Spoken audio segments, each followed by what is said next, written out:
And we are fortunate to have today the person who, with a friend of ours who recently passed away, Mr. Kwame Botchway, were together responsible for the Tema, Ghana sister city.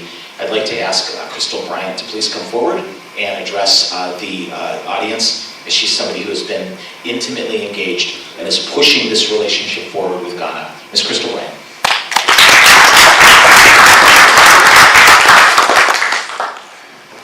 Good morning, and again, welcome to Welcoming Week.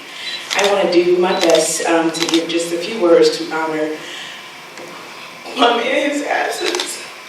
This is slightly unexpected, but very grateful to Joe to be able to acknowledge Kwame in the way that he deserves. I don't know if you all knew Kwame, but anyone that did knows he was an amazing leader that we have lost away before his time.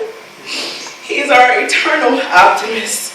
A lot of times when we think about creating pathways for international students to stay right here in the great city of Cleveland, they don't. They go off to DC's and they go off to California, but not Kwame. He loved Cleveland. He enjoyed the work of Cleveland, and he definitely was our eternal Cleveland optimist with a heart of gold, who sought out to support and heal and help the world. From the first time I met Kwame, I knew he was really special, and I asked him if he would join us by creating our first International Affairs Committee at the NAACP. At the time I was serving as the executive director. Immediately we had a great connection. We talked about our values and where we wanted to see the world, but specifically for people of African descent. When we think about those connections with sub-Saharan and West African countries, it's not always as welcoming.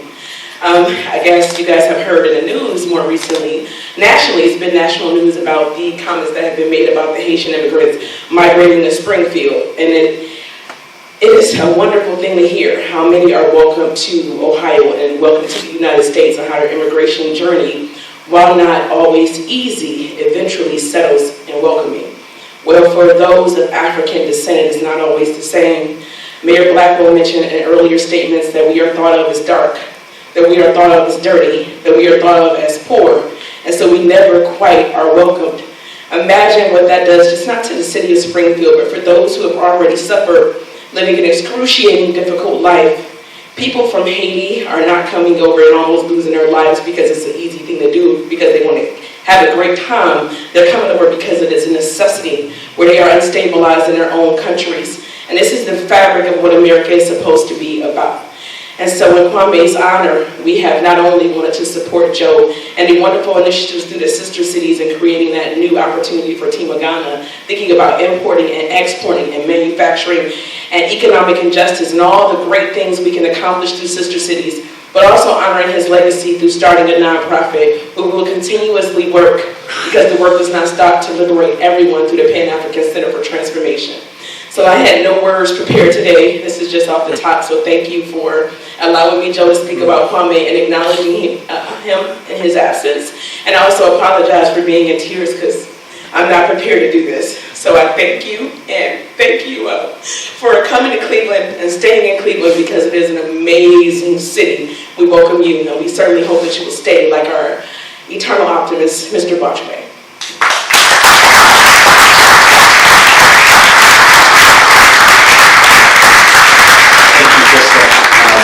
We're a family, right? We rise, we fall, we rise again. And I appreciate Crystal and Kwame, maybe not here with us now, but he's certainly with us in spirit.